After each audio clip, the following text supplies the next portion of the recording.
Quel est l'un des sujets les plus importants de notre société, l'un des sujets qui impacte le plus les vies, les relations, les couples, les soucis, les joies, les réjouissances? C'est l'argent. L'argent, cette fameuse denrée qui est parfois si rare. Aujourd'hui, nous allons parler de l'argent. Nous allons voir dans cette vidéo que vos émotions, votre état intérieur a un impact important sur l'argent, beaucoup plus que vous ne pouviez l'imaginer. À tout de suite. Bonjour, je suis Victoire Remen, coach, motivatrice et créatrice du concept Be Happy. Sois intentionnellement joyeux et productif. Et oui, la joie est une force et vous avez besoin de force pour accomplir vos projets, pour atteindre vos objectifs. Vous avez besoin de joie pour être épanoui.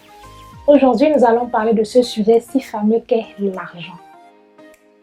Nous avons besoin de l'argent pour tellement de choses, pour satisfaire nos besoins, pour résoudre des problèmes, pour être épanoui, pour se faire plaisir.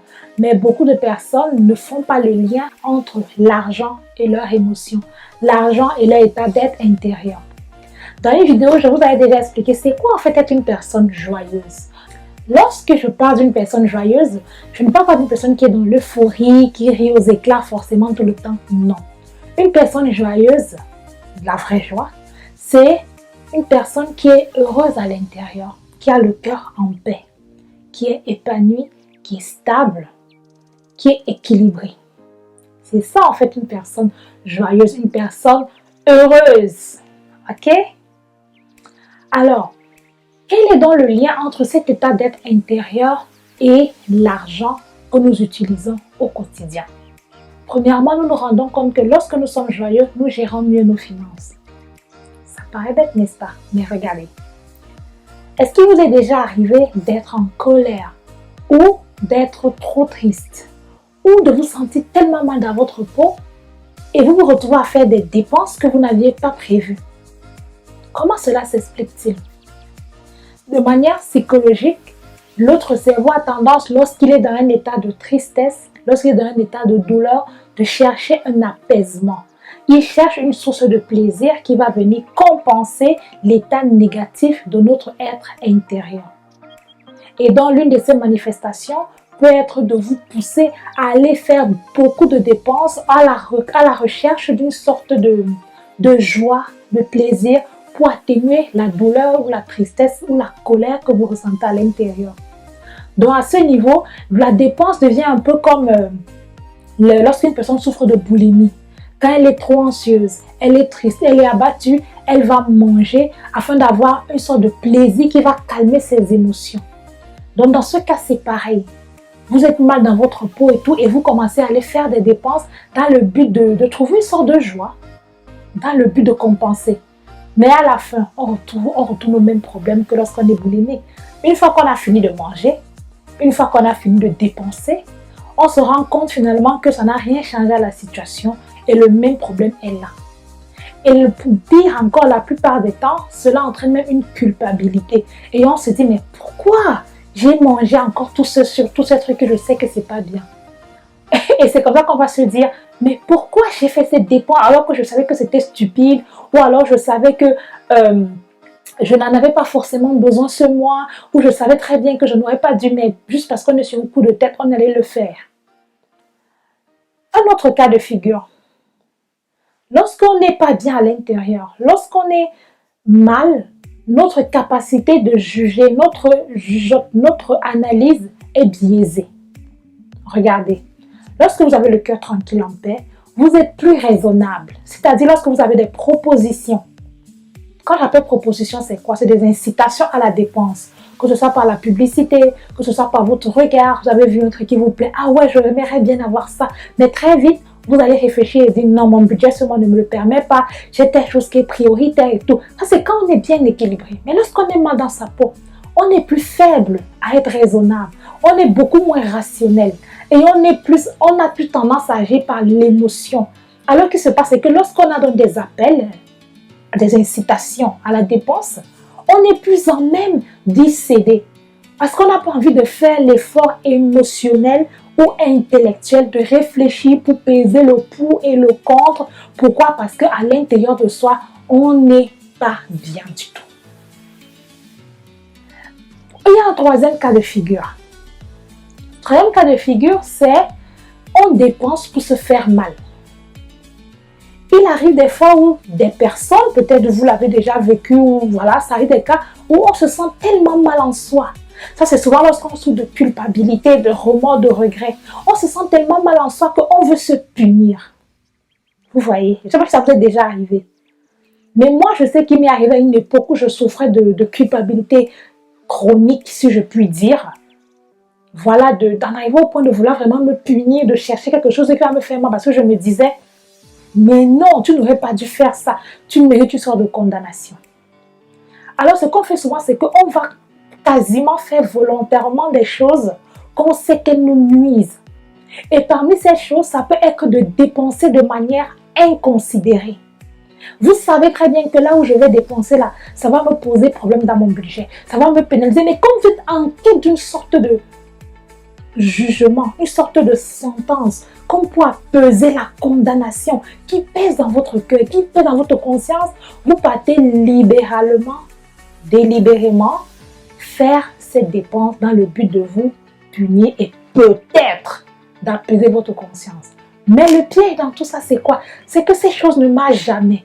Parce que si vous vous faites du mal, pour vous punir d'avoir fait du mal, après vous allez encore culpabiliser de vous être fait du mal, vous allez vous rendre compte que vous n'auriez pas dû et que c'était stupide de vous faire du mal, et ensuite vous allez encore culpabiliser d'avoir voulu vous faire du mal, et vous voyez un peu le cycle. Et vous allez encore vouloir vous faire du mal, et ainsi de suite, et c'est le chien qui se mord la queue. Donc, voilà quelques cas de figure qui montrent que lorsque vous n'êtes pas bien à l'intérieur, lorsque vous n'êtes pas une personne épanouie, lorsque vous n'êtes pas une personne stable, ou lorsque vous passez par des moments très troubles et que vous n'arrivez pas à gérer vos émotions, lorsque vous n'avez pas une intelligence émotionnelle assez développée, cela va avoir un impact direct sur vos dépenses, sur votre manière de gérer votre argent. Donc, en quelque sorte, je vous ai fait un petit dessin qui peut un peu résumer ça. C'est quoi? C'est ceci. Vous êtes triste, moins d'argent. Voilà. Vous êtes triste, vous êtes mal dans votre cœur, vous n'êtes pas happy, vous dépensez plus et du coup l'argent diminue dans vos poches. Vous êtes triste, vous dépensez plus et vous avez moins d'argent qui reste dans vos poches. Ceci est une belle transition justement pour qu'on en arrive à voir encore d'autres conséquences de votre état intérieur sur vos finances. Tout à l'heure, les événements que j'ai expliqués étaient des réactions que nous avons lorsque nous sommes tristes. Mais cela a des conséquences dans nos vies. Quelles sont ces conséquences? J'ai déjà évoqué une qui est la culpabilité. Quand vous allez faire des dépenses inconsidérées, vous allez vous rendre compte que vous êtes mal comporté. Ça va créer encore de la culpabilité, des regrets. 2. Qu'est-ce qui va se passer comme autre conséquence? L'argent que vous avez utilisé pour faire du gaspillage, pour des choses qui étaient futiles ou qui n'étaient pas prioritaires, diminue l'argent que vous auriez utilisé pour des choses prioritaires. Donc, ça peut vous mettre en difficulté, ça peut vous mettre en problème. Parce que lorsqu'il faudra régler les vrais problèmes, vous n'aurez plus cet argent que vous avez gaspillé et c'est vraiment dommage. C'est dommage, n'est-ce pas? Yes. L'autre conséquence, ça peut être quoi? Ça peut être que ça vous empêche d'épargner. Et si c'est sur la durée que vous faites ça longtemps, ça vous empêche de faire des projets. Parce que pour faire des projets, il faut avoir quand même des épargnes. Vous ratez des opportunités. Il y a des opportunités qui vous viennent comme ça sur le coup. Si vous n'avez pas moyen de les saisir, boum, c'est perdu. Donc vous voyez, si on essaie d'aller loin, cela a vraiment une conséquence ça a des conséquences larges. Ça a vraiment des conséquences larges sur votre gestion, sur vos finances en fait. Sur votre capacité même de vous enrichir. Parce que si vous gaspillez tout le temps, sera assez difficile de pouvoir vous enrichir. Ou alors quand vous allez rentrer, vous allez vous appauvrir ensuite. Nous allons encore évoquer un autre volet de l'impact de votre état intérieur sur les finances. Je vous ai expliqué préalablement que vos émotions jouent sur la gestion financière. Mais je vais aller plus loin. Vos émotions vont guider vos dépenses. Je m'explique. Lorsqu'une personne se sent par exemple en insécurité, elle aura tendance à faire des dépenses qui pourraient lui apporter de la sécurité. Regardez par exemple, il y a des personnes, des hommes ou des femmes, Lorsqu'elles se sentent en insécurité, elles ont peur de manquer. Qu'est-ce qu'elles font? Elles font des achats compulsifs. Elles achètent plein de vêtements, plein de chaussures, plein d'habits, plein de ceci, parce qu'elles ont ce sentiment intérieur-là. Elles ont la peur de manquer. Et elles vont se retrouver parfois avec une maison remplie, elle ou il, elle pour des personnes. Les gens vont vous retrouver avec des choses qui remplissent votre maison. Vous n'utilisez pas, ils ne vous servent à rien. Par exemple, dans mes formations, sois joyeux et sois productif, be happy, be productive, nous travaillons sur l'aménagement, sur l'environnement, mettre dehors dans votre maison. Et beaucoup de personnes se rendent compte qu'ils ont tellement de choses inutiles. Mais ils se posent la question, mais pourquoi j'ai acheté si je n'avais pas besoin? Et pourquoi j'ai acheté si je n'utilise pas? Si je n'utilise pas, c'est qu'en fait, je n'en avais pas besoin. Et beaucoup arrivent à se rendre compte qu'il y a cette peur, cette insécurité, la peur de manquer, la peur du lendemain. Et si ça se passe mal, l'inquiétude chronique. Donc, et on en arrive toujours à la même chose, c'est toujours de l'appauvrissement parce que c'est du gâchis. Et tu as dépensé pour acheter des choses qui ne vous servent à rien. C'est du gaspillage. Ça réduit l'argent qui aurait servi à des choses plus utiles. Il y a encore un autre aspect de l'impact des émotions sur l'argent. C'est vraiment un sujet que je trouve très intéressant parce que c'est très subtil. C'est vraiment subtil et beaucoup de personnes ne s'en rendent pas compte en fait. Ça se passe d'abord dans le subconscient, mais c'est dans les actes et quand on va en profondeur de soi qu'on peut se rendre compte qu'est-ce qui a motivé nos dépenses. Un autre exemple, ça peut être le fait qu'une personne se sente mal à l'intérieur. Elle manque de confiance en elle. Elle manque d'assurance. Qu'est-ce qu'elle va faire? Je vous ai dit que les émotions orientent les dépenses. Elle va orienter ses dépenses vers des choses qui lui donnent un sentiment de valeur. Vous voyez? Ça, c'est par exemple le problème des personnes qui achètent des vêtements de marque, des montres de marque, dans le but de ressentir qu'ils appartiennent à une classe supérieure, dans le but de sentir qu'ils sont au-dessus, ou dans le besoin d'appartenir à une certaine catégorie de personnes. Mais cela vient au fond de quoi? La plupart du temps, je ne dis pas tous, je dis la plupart du temps, cela vient d'un sentiment de manque de confiance. Cela vient même des complexes. Et alors la personne utilise l'argent pour obtenir des choses qui vont venir couvrir, mais ça ne résout jamais le problème. Surtout qu'on n'a jamais tout ce qu'on veut. Une fois qu'on a acheté, on a besoin d'autre chose. Et quelle est la conséquence? C'est que la personne porte finalement une carapace. Vous portez une carapace avec des, je sais pas moi, avec des grosses marques. Et puis vous vous dites, ah non mais je ne suis pas n'importe qui, on va me respecter, si je porte ça, je n'appartiens pas à n'importe quelle catégorie. Mais depuis quand la valeur de quelqu'un vient de ce qu'il possède? Ça c'est une misinterpretation, ça c'est une mauvaise interprétation de la valeur de soi. Notre valeur ne s'estime pas aux vêtements qu'on porte. Nos valeurs ne s'estiment pas aux greffes brésiliennes ou humaines qu'on porte. Notre valeur ne s'estime pas aux bijoux ou à l'or, au diamant. Mais ça n'a rien à voir. Quand vous naissez du ventre de votre maman, vous n'avez pas de valeur. Puisque vous naissez nu. Donc ça veut dire qu'un bébé n'a pas de valeur, si je comprends. Parce que si les gens croient que c'est parce qu'ils sont bien parés, bien maquillés, bien habillés, bien chaussés qu'ils ont de la valeur, ça veut dire qu'un bébé, lorsqu'il naît du ventre de sa maman, il n'a rien, ni habit, ni chaussures, ni greffe, ni perruque, ni ceci, il n'a aucune valeur. Attendez, c'est insensé. Si vous sondez votre cœur et que vous vous rendez vraiment compte que vous vous sentez plus important quand vous avez un certain type d'habillement, un certain type d'appareil, un certain type de truc, c'est que vous avez un problème d'estime de soi. Vous avez un problème d'estime de soi. Vous avez besoin de régler ce problème qui est l'estime de soi. Et pour ça, je vous ferai peut-être une vidéo bientôt sur ce sujet. C'est un sujet que je traite en privé dans les coachings. Mais voilà, sachez que, en résumé, votre valeur ne viendra jamais de ce que vous avez et ça ne résoudra même jamais votre problème. Parce que même si à l'instant T, vous êtes content de ce que vous avez, ne vous inquiétez pas, très vite, le sentiment de manque d'estime, de manque de valeur va se revenir parce que vous ne l'avez pas traité. Voilà. Donc ça, c'est quelques exemples de cas qui vous montrent à quel point votre état intérieur affecte vos finances beaucoup plus que vous ne le pensez. Ok? On peut même encore prendre un dernier cas. Les personnes justement qui sont complexées, elles pensent souvent utiliser l'argent pour acheter le pouvoir. Elles pensent que parce qu'elles ont l'argent, ça les met au-dessus, elles deviennent orgueilleuses. Tout ça, c'est toujours un lien avec votre état intérieur.